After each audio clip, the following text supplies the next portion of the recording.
प्रेम से बोलो सरस्वती मैया की।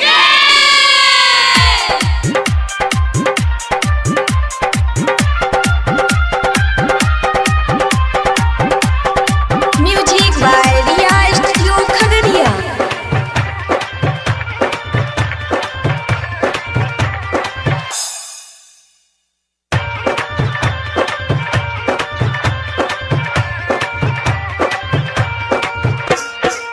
सुते उठी आइलियो गे मैया तोहरे दुआरिया नु गे पुकार सुनना। सुते उठी आइलियो गे मैया तोहरे दुआरिया नु गे पुकार सुनना। गे मैया गे सोना लागे अगन मागे लालन मागे नाना। गे मैया गे सोना लागे अगन मागे लालन मागे नाना। गे मैया गे सोना लागे अगन मागे लालन मागे नाना। मैया की।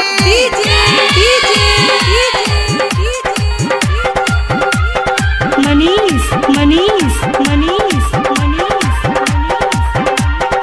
रहुआ रहुआ रहुआ रहुआ वारिश नगर वारिश नगर।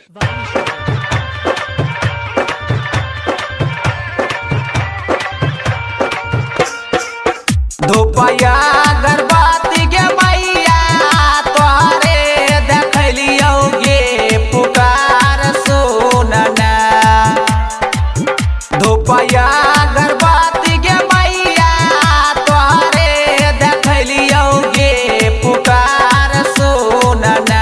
गे मैया गे सोना लागे अगन मागे लालन मागे नाना। गे मैया गे सोना लागे अगन मागे लालन मागे नाना।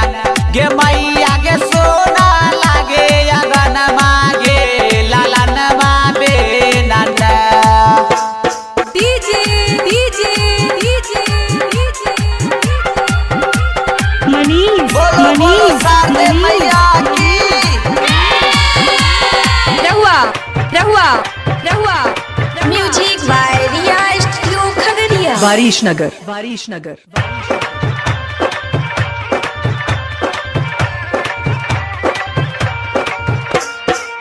घरबा बाहर के लोगबा कहै छै बजनिया गे पुकार सुनना। गौवा समाज के लोगबा कहै छै बजनिया गे पुकार सुनना। गे मैया गे सोना लागे अगन मागे लालन मागे नाना। गे मैया गे सोना लागे अगन मागे लालन मागे नाना। गे मैया गे सोना लागे अगन मागे लालन मागे नाना। डीजे डीजे डीजे मनीष प्रेम से बोलो हंसा वाली मैया की। रहुआ रहुआ रहुआ रहुआ वारिश नगर वारिश नगर।